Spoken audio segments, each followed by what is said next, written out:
I just want to say, guys, don't forget to subscribe to the gameleap website. It's currently 50% off, all right? I know you're like, maybe I should, maybe I shouldn't, I don't know. It is now the time to sign up. I'm making a lot of videos over on the website. I've made 5 videos in the last few days. Videos on the off lane, safe lane, mid lane, draft analysis, game analysis. Basically anything you're looking for is going to be on the website. And if it's not, I have multiple people who are signed up on the website message me through Discord saying I'm looking for this guide, and I'll make the guide. Like, very frequently that happens. And so yeah, if you're looking for a much better Dota experience, you want to win solo queue and get to the next rank, gameleap is currently 50% off. You can sign up down below using code FEB50, and I'll see you guys there. Hey, what's up guys? It's your boy Speed here, and today we're going to be looking at a Legend 4 Juggernaut gameplay and reviewing every single mistake and good play that he makes in a 45-minute ranked game. He goes 18, 5, and 11, so a pretty solid match overall, ending the game with very interesting items. So let's hop into it. So the first thing I'd like to point out is always kill potential.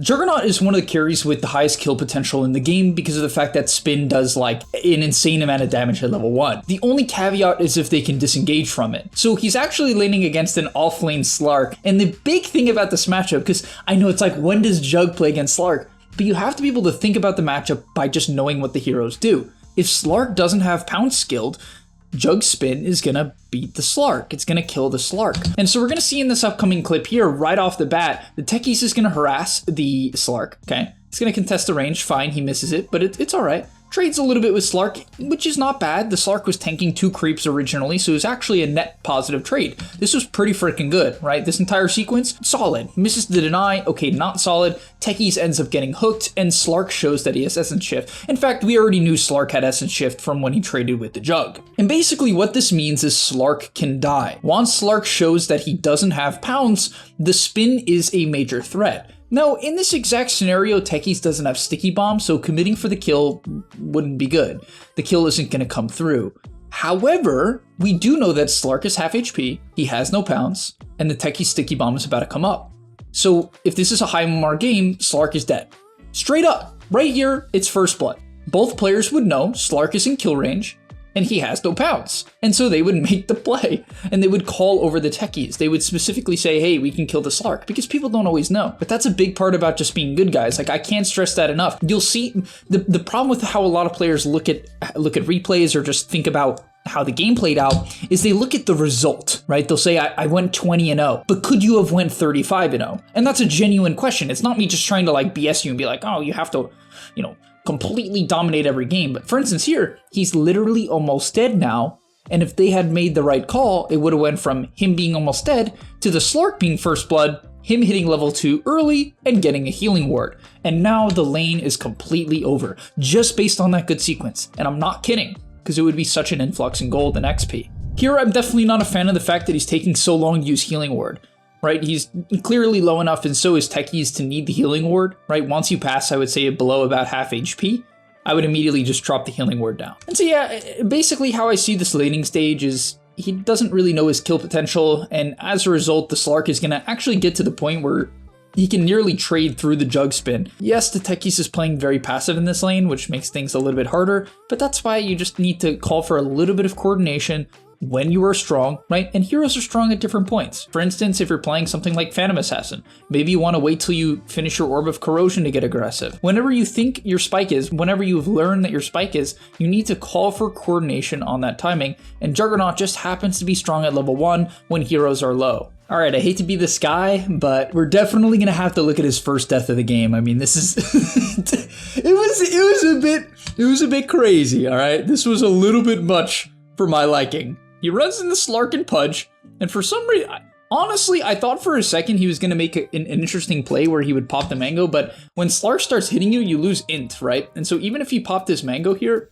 it only gives you 100 mana, right? So you actually wouldn't have enough mana for Omni Slash, and especially not after getting hit by the Slark. And so he just ends up kind of dying, and like, I don't know, the Shaker hits a pretty decent Fisher, but he ends up going down anyway, so I don't really know what that was. He does type whoops in the all chat, so right then and there, my boy, I love when people take a little bit of responsibility for their deaths and don't blame it on the fact that Earthshaker didn't hit the greatest Fisher of all time. All right, so upcoming here, we're going to see some really nice aggression from Shadow Sovereign, and honestly, I like this. Anytime you hit a strong level 6 and you have your phase boots on Jug, this is when this hero can nearly solo kill anyone in Dota, as long as you push him off the creep wave. Pudge definitely isolates himself from the creep wave here, and so he makes a strong decision to Omni-Slash-in. Slark makes the Chad play and pounces in to tank, to tank the frickin' Omni-Slash and dies as a result. So love the pressure, and this is a big thing that carry players will do wrong. Right, this is actually a great play from Shadow. A lot of carry players, when I'm watching them and coaching them, what will end up happening is their supports will rotate over. The supports will come to their lane, they'll be strong, but they'll just go jungle because it's what they're used to. You gotta enable your supports if they're in your lane, unless you're playing something like Alk, right? If your hero is someone who really, even Alk can help, you know what I mean? Even Alk with Chem Rage and his stun can bait. So there's got to be a really good reason if you bring 2 supports to your lane to just like go AFK jungle and not help them try to get a kill. All right, upcoming here, we're actually going to see Shadow TP mid. He did end up going down again, so not the greatest start, but I bet his net worth is okay. Yeah, it's not incredible, so this is about an average game up until this point. But he TP's mid, which I don't mind. The only thing that I kind of don't love about it is I feel like the camp selection near mid is a little bit meh. I guess you can just run down and start farming Radiant Woods, but let's see what he does here. So he's going to run down. One thing you could do here is stack. I would definitely want to see him stack this camp and then spin it. Okay. Oh, beautiful. Okay. Wonderful. You love to see it. Now you take your salve. Okay, healing word is okay. I personally would have used the salve just to save a little bit of mana. I personally would value the mana more than some random salve that I still have. But okay, spinning down camps off cooldown is definitely what you want to do when you have maxed out spin on Jug. Popping clarities is wonderful. Running back to the bottom wave when Doom shoves it in because your puck is mid. This is all great, really splitting up the farm, and I don't think he'll die here. You have to be a little bit careful about Dismember and Doom this game. They definitely have cancel for spin TP, but also here, one thing I would do, because I'm playing Jug, so on average, I would actually, if I'm playing carry, go to where you're going right now, which is the defensive woods. But when I'm playing Juggernaut and they show 3 heroes mid, I would continue to run down the side lane to amplify my farm. Lane creeps are almost always going to be worth more than jungle creeps unless you're playing very specific heroes like Naga and Alk. Even then, those heroes kind of prefer lane creeps, maybe not Alk, but you get the point, right? He should run down the lane. He has plenty of information. The only hero that is not showing is Slark, who is not going to solo kill him. And so running down the lane and continuing the farm would be the play. As he D-wards the hill. What the okay. My man. All right. I mean, I guess. I don't mind it. I actually think it's good. Like, as long as you do it pretty fast and it doesn't take away too much from your farm, it's not bad. The only problem is sentries are a little expensive, but all right, I don't mind the play. He did get a D-ward, which pays for the sentries, so it actually pays more than 2 sentries, so kind of a beast move. But yeah, pushes out the wave, back into the jungle. This whole rotation is actually really great. I can totally see why Shadow is legend here, right? Just a nice clean rotation through the jungle, being very aware of stacking the camps, and there's just nothing really for me to complain about. Even hitting the large creep here in the camp when he gets Maelstrom to make sure that the creeps die at the same time is wonderful as well, right? Because if you hit the lowest HP creep, you're going to waste your Maelstrom procs, right? Maelstrom procs between 4 total units, and so you're going to lose out on that damage. But yeah, I would go bottom here. I would assume that they're not here. They're showing in the other lanes very frequently. The only thing I would be aware of is TPing in. I would want to buy 1 on Jug. The reason why is this is a hero that wants to fight early game. It's a carry hero that when it has Omni-Slash should generally look to get active and help out with team fights to kind of swing the tide. So for instance here, you gotta be looking. Now that I'm looking at it a little bit closer, like if I'm in this game, because I'm playing the match in a little bit fast speed, right guys? So I can't see every decision, but in a one-time speed, I would be able to identify, just being blunt, that they're kind of diving my tier 1 tower. I at least gotta be looking, and my problem here is I don't think he looked at all, right? If I go back, he's looking oh no, he does look top. Oh, I'm sorry, I'm such a hater. He does look top, so he's actually trying to gauge. No, all right, you know what? I can't even say bad stuff about that. He did look. I guess he said, okay, Slark is dead. I don't need to be there for that kill. And frankly, he was right in that case. So, wow, this is really top tier stuff. And I'm not just saying that. Okay, this is kind of risky. Ooh, okay. You could defensively Omni-Slash. Should have put down the healing ward. The only main issue here, so this whole sequence, outside of the fact that pushing up to their tier 1 and using spin and not TPing out is pretty insane. Once I have Maelstrom, if I'm this close to a tower, there's no shot I'm using spin to farm. if I'm gonna stay in the area, because then I can get ganked, right? When I'm this close to the tier 1, which is exactly what happens. So definitely risky. And then all I would want to do here a little bit better is, okay, you hit the Slark, that's fine. And then when I'm Omni Slashing the Pudge, I'm gonna pop my Mango and drop Healing Ward. I know it sounds like a lot, but we're talking about how to become as good as possible. You can use Mangoes, you can use Healing Word while Omni Slashing, and it's gonna heal you a lot while Omni Slashing. So when you come out, you can continue to fight and obviously have the HP to survive or continue to get the kills. And so this is kind of a problem, like even here, I would drop the Healing Word and kill this guy. I mean, I know he is Dismembered, but I would take the risk personally. I don't know, I would feel a little bit YOLO. And I consider taking the risk because he does die if you drop Healing Word. As you can see, even the Slark, like, still haven't used Healing Word. You could kill the Slark unless you feed him the Healing Word. Does this guy have ult? Okay, Slark has ult, to be fair. So all right, you end up getting a kill and you're going to TP out. I would have TP'd to base here. This is like a bit too much of a mana problem not to TP base. In my opinion, you're going to end up having to ship out another full clarity, maybe 2 clarities to deal with your mana problems. So I'm not a huge fan of this TP. Usually it's better not to TP to base, but in this case, if I'm this mana starved, I'm probably just going to head back to base. Either way, it's not bad. I can see why people would argue for this decision though. So overall, a pretty solid mid game from Shadow here.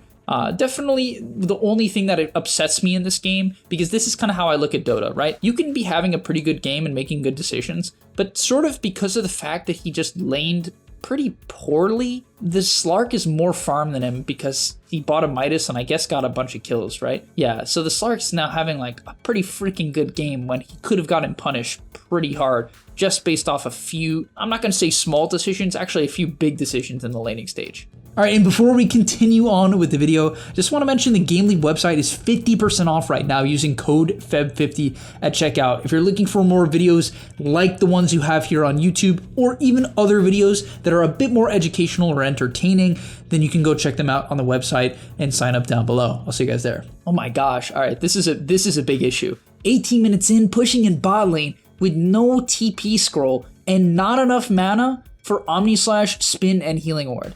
This just cannot happen. This whole sequence is frankly horrible. I'm just being blunt. If you make this play in a high MMR game, you are dead.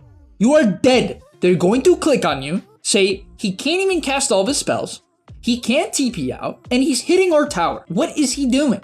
And it's not like the enemy team doesn't have good catch. They have Slark, Ember, Nature's Prophet, Doom Pudge, maybe Doom has a blink, right? Okay, he doesn't, but still. Right? All these heroes have a form of catch. You're not getting out. This is suicide, frankly. If he doesn't die here, I'd be almost blown away. All right, and Doom just decides to scare him away. Boo! But you can't make this play. You need to ship out the TP way earlier. I don't know why it took so long to get to him. And the clarity's got to come out way earlier too. This has to be faster. I'm just being blunt. If this is a higher MMR game, that was complete suicide. Okay, not a great synergy with the puck to kill the Ember Spirit. That's really, really high skill. Awesome. Great awareness on the puck. With the puck. Awesome. Okay. Honestly, TPing top here, I can see it. The Doom is not really pushing in bottom very hard, so there wasn't a ton of farm. Off to the triangle, which you're going to then farm up. Nice. I like this rotation. Into the large camp. Okay. Off to the top side. You see the treants. Fight breaking out. Yeah, the only potential problem with committing your TP is that if your team... So this is a big thing that I noticed that happens with carry players that they need to be more aware of, which is like, they'll commit the TP across the map and like, honestly... It feels good, and if you're really a carry that cannot fight, because let's say meta is on cooldown, and you really feel like you're so useless without it, and your hero farms extremely fast, like Terrorblade is honestly a great example. You don't have meta, and you farm so fast outside of the meta, then honestly, letting your team take a fight without you is probably the best idea. But you have a Mjolnir, which is such a value item in early fights. The amount of damage that this active does is insane. It is insane. Like, Mjolnir's active is wild early game. It does so much damage. 225 magic damage, 20% of the time if they do damage to you.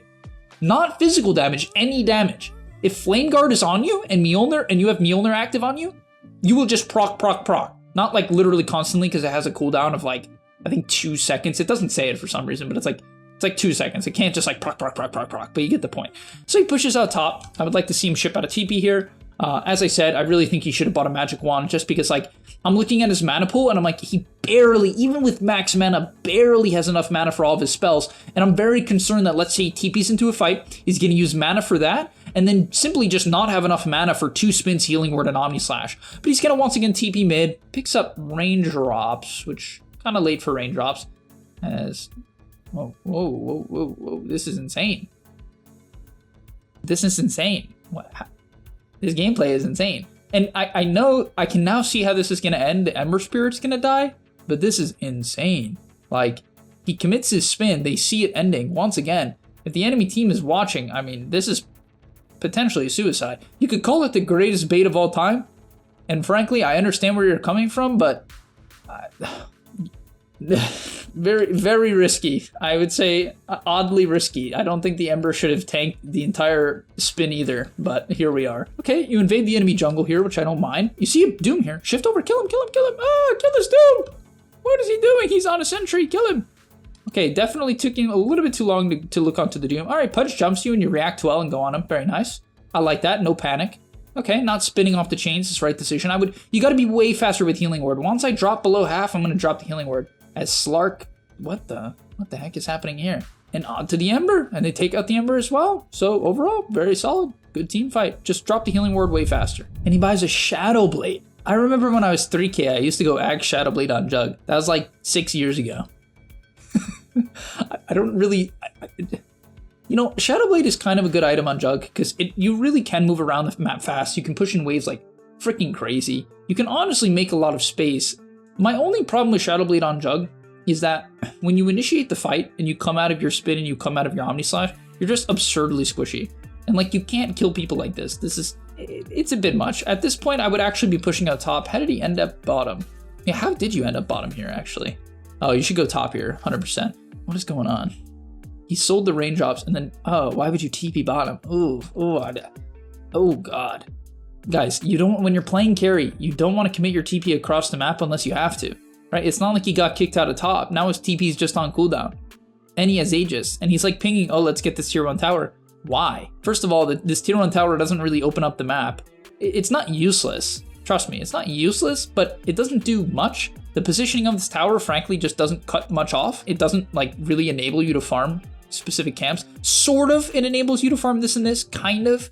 Even then, not really, because they can just smoke down very quickly from mid to here. That's why this is safer than this, just because of its location relative to mid/triangle. This is way more dangerous.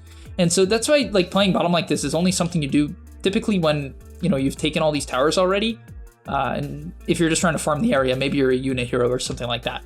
But this committal of TP is just bad. I'm glad that he tells his team, hey, I'm going bottom though. I will say this is something I love, that I think is a great habit that Shadow has here, which is, hey, I have Aegis, I pick the lane to run down, follow me, right? Oh, you can kill him.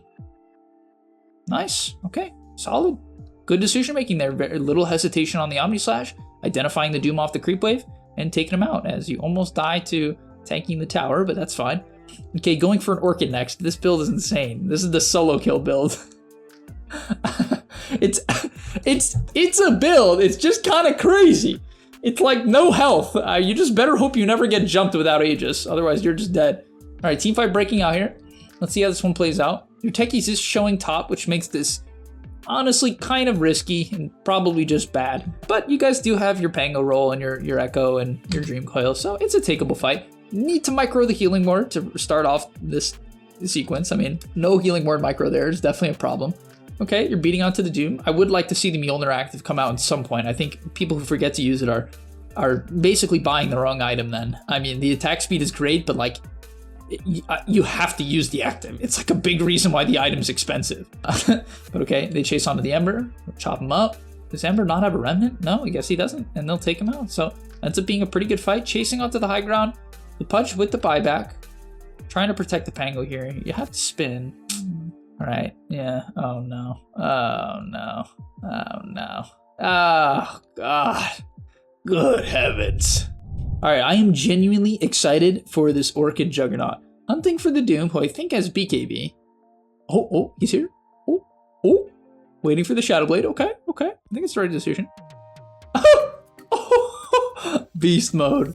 All right, that was actually pretty sick. Good stuff. All right, nice. All right, farm up the jungle. Bottom wave pushing in soon. It's 41, so it's up towards the tier 2. It's coming down now. Push it out. I would farm the triangle now. Okay, team fight breaking out. Maybe you could shift over. Yeah, I would shift over. This is a big team fight. Oh, big Echo Slam. Orchid onto the Slark. The Orchid! Oh, yes. All right, we're going to do a quick talent check. Blade Dance Lifesteal? You went this item build and took Blade Dance Lifesteal? You took Blade Fury Duration at 15 and took Blade Dance Lifesteal? What? Are you kidding me? It nearly doubles the damage of Spin, and it synergizes well with the Shard, because then he can actually kill people just with Spin.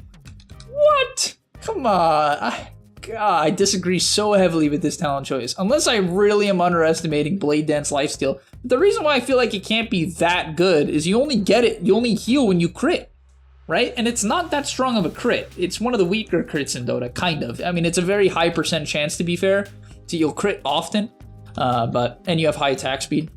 All right, fight breaks out, hitting onto the Doom, that's fair.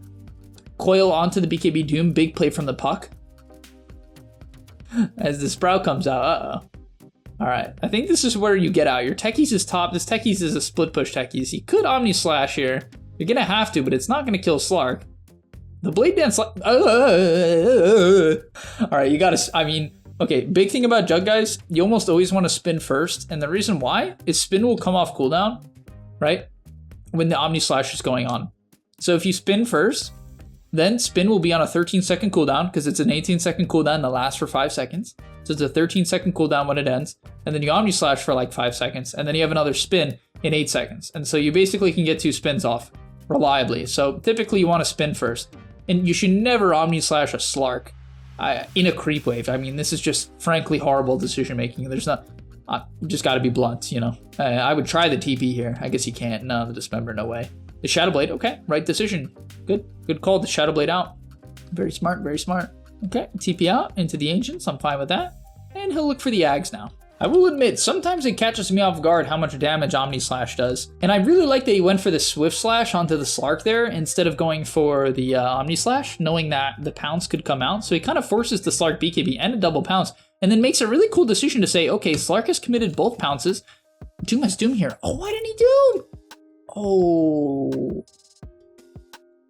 Okay, you got blessed by the gods. Is the Omni Slash going to get the job done? It is, and oh man. Instead of the Doom getting the Doom off, you get the kill, and Swift Slash is up in 1.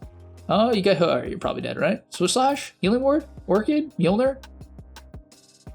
Okay, honestly, you played it like for a legend. I know that sounds really mean. For a legend, this is like pretty freaking good. I think it was good Omni Slash timing.